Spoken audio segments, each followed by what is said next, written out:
ओम श्री परमात्मा नमः।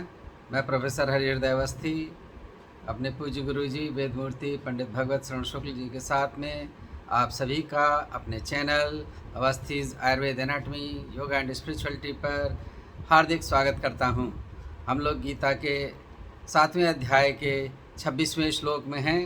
वहां पर प्रश्न है कि क्या ईश्वर सर्वज्ञ हैं। तो आज इसका पूर्ण विवेचन गुरु जी करेंगे।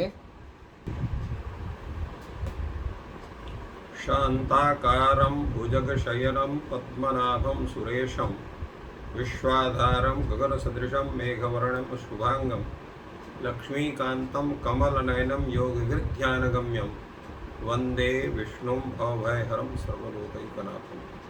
कृष्णाय वासुदेवाय हरे परमात्मने प्रणतक्लेशनाशाय गोविंदाय नमो नमः। इस चैनल से संबद्ध सभी विद्वद्गण, सभी छात्रवृंद एवं सहृदय सज्जनगण, इस चैनल के संस्थापक तथा प्रबंधक आचार्य हरिहृदय अवस्थी जी। आज का प्रश्न है, क्या भगवान सर्वज्ञ हैं, सब कुछ जानते हैं? यद्यपि ये प्रश्न देखा जाए तो ये प्रश्न उचित नहीं और उचित भी है, क्योंकि जो उस परमात्मा के स्वरूप को नहीं जानता है तो उस परमात्मा के विषय में जो उसकी बुद्धि होती है एक मानवीय स्वरूप की बुद्धि बनती है। तो जैसे मनुष्य अल्पज्ञ है, सब वस्तु को नहीं जानता, वैसे वो परमात्मा भी सब कुछ नहीं जानता होगा, इस प्रकार की जो बुद्धि बनती है तो वहां यह प्रश्न हो सकता है। किंतु जो ये जानता है कि परमात्मा सर्वज्ञ है, सर्वेश्वर है और सर्वगुण संपन्न है, सकल दोष विनिर्मुक्त है, ये उसको कहा जाता है। अखिल कल्याण गुणाकर सकल हेय प्रत्यनीक करुणा वरुणालय इत्यादि के भगवान के विशेषण बनते हैं। तो उन भगवान के विशेषण जो ये हैं वो तभी हैं क्योंकि वो सर्वैश्वर्य सर्वशक्ति संपन्न उसका स्वरूप है। और भगवान तत्त शास्त्रों के द्वारा अपना ज्ञान भी कराते हैं कि मुझ परमात्मा के स्वरूप है, मेरा भजन आप करके और उद्धार का जो आपका मार्ग उसको आप प्रशस्त करो। तो ये एक बात कहता है आदमी, जैसे सामान्य व्यक्ति क्या समझता है, अपनी बड़ाई नहीं करता है। तो भगवान बार बार क्यों करते हैं कि मामेव शरणम गच्छ, मामेव भज, ये सब क्यों कहते हैं? वो सब कहते हैं हमारे कल्याण के लिए, क्योंकि जीव जो है और माया के प्रभाव से अपने कर्म बंधन में पड़ा हुआ भगवान की आराधना को छोड़कर बाकी सब कुछ करता है। भगवान की आराधना में उसका मन नहीं लगता। क्यों नहीं लगता है मन? उसके जो अपकर्म है उसे सत्कर्म करने से रोकते हैं। अंधेला कभी नहीं चाहता है कि प्रकाश हो, और प्रकाश को अंधेले से कोई डर नहीं लगता है। वो जहां रहेगा अंधेला भागा रहेगा। तो इसीलिए अज्ञानी पुरुष के अंदर विद्यमान जो उसके दुष्कर्म के जो प्रभाव हैं वो उसके सत्कर्म करने में बाधक बनते, उसको सत्कर्म करने नहीं देते। भगवान सबके प्रति करुणा वत्सल है, इन्हीं उनको करुणा वरुणालय कहा जाता है। वरुणालय माने समुद्र, करुणा के समुद्र। वो सामान्य व्यक्ति को भी अपने शरण में लेना चाहते हैं। जो सज्जन हैं, विद्वान हैं, ज्ञानी हैं, उनको तो लेना ही चाहते हैं। तो भगवान ने 4 प्रकार के भक्तों का स्वरूप बताया, आरती, आर्थ, जिज्ञासु, अर्थार्थी और ज्ञानी। तो उनमें जो अर्थार्थी है उसके विभिन्न स्वरूप होते हैं। और इसके बाद भगवान ने बताया कि चारों से अतिरिक्त भी कुछ लोग हैं जो उनके उस जो है वो जो उनका ईश्वर स्वरूप है, ब्रह्म परब्रह्म स्वरूप है, उसको न जान कर एक साधारण व्यक्ति के विशेष रूप में उनको जानते हैं। इसलिए भगवान वैद्य सर्वज्ञ, क्योंकि अगर सर्वज्ञ जो वही हो सकता है जो सब कुछ निर्माण करने में कुशल है। तो भगवान क्या है? भगवान का जो स्वरूप है वो ही सृष्टि, कल जो वार्ता हुई थी कि तत्सृष्ट्वा तदेवानुप्राविशत, उस सृष्टि की रचना करके उसी में प्रवेश किया। जैसे हम किसी चीज का निर्माण करते हैं या कुछ लिखते हैं, कुछ पढ़ते हैं, तो उसके विषय में जानते हैं तभी लिख सकते हैं, तभी उसका पढ़ सकते हैं, तभी उसका ज्ञान कर सकते हैं, उसका निर्माण कर सकते हैं। जिस वस्तु का हमें ज्ञान नहीं, उसका निर्माण आदि कार्य भी संभव नहीं है। तो वो परमात्मा सर्वज्ञ होने के कारण ही संपूर्ण जगत की सृष्टि करने में वो सफल होता है। इसलिए उसको सर्वज्ञ, सर्वेश्वर, सर्वैश्वर्य संपन्न आदि विशेषणों से उसको कहा जाता है। इसलिए भगवान ने कहा कि वेदाहम समतीतानि वर्तमानानि च अर्जुन भविष्याणि च भूतानि माम तु वेद न कश्चन।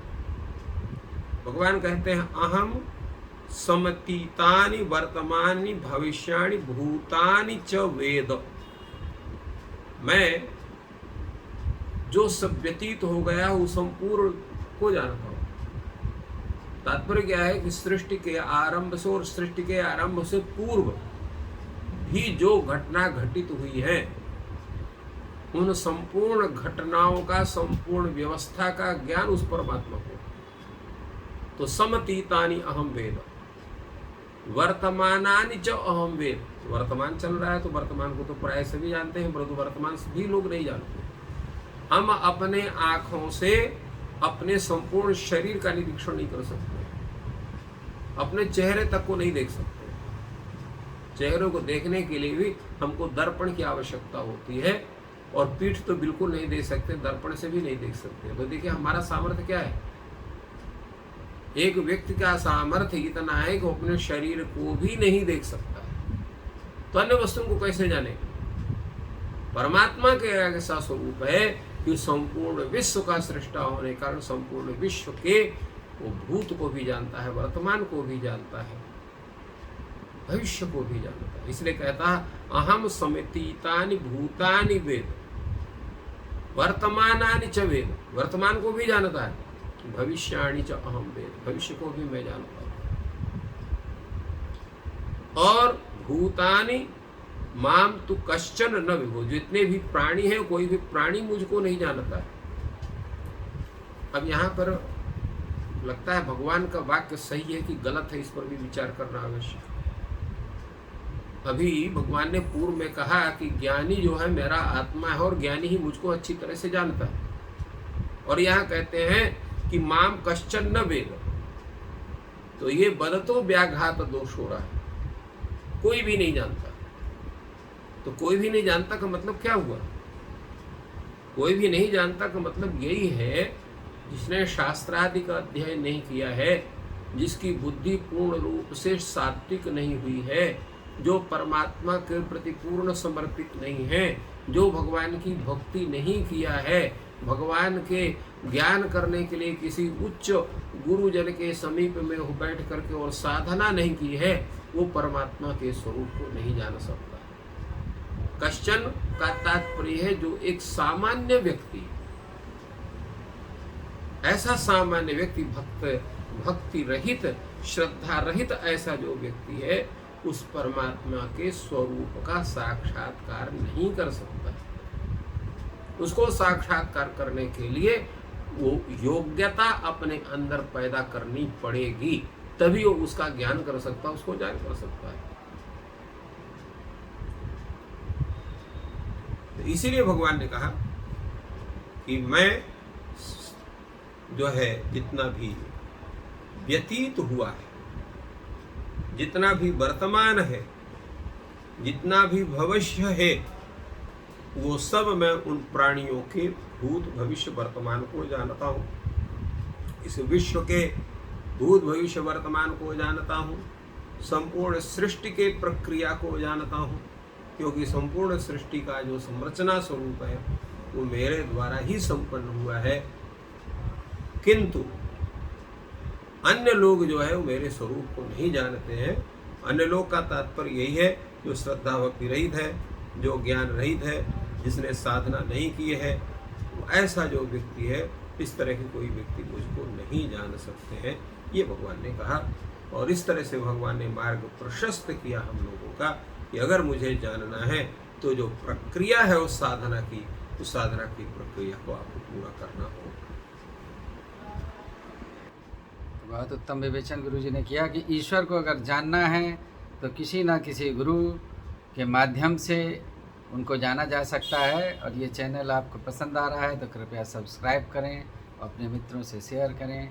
आज गणेश चतुर्थी है और आप सभी को मैं प्रोफेसर हरिहर अवस्थी अपने गुरु जी पंडित भगवत शरण शुक्ल जी के साथ में आप सभी को गणेश चतुर्थी की हार्दिक बधाई देता हूँ। आप सभी का जीवन सफल हो और आपकी मनोकामनाएं पूर्ण हों। Thank you.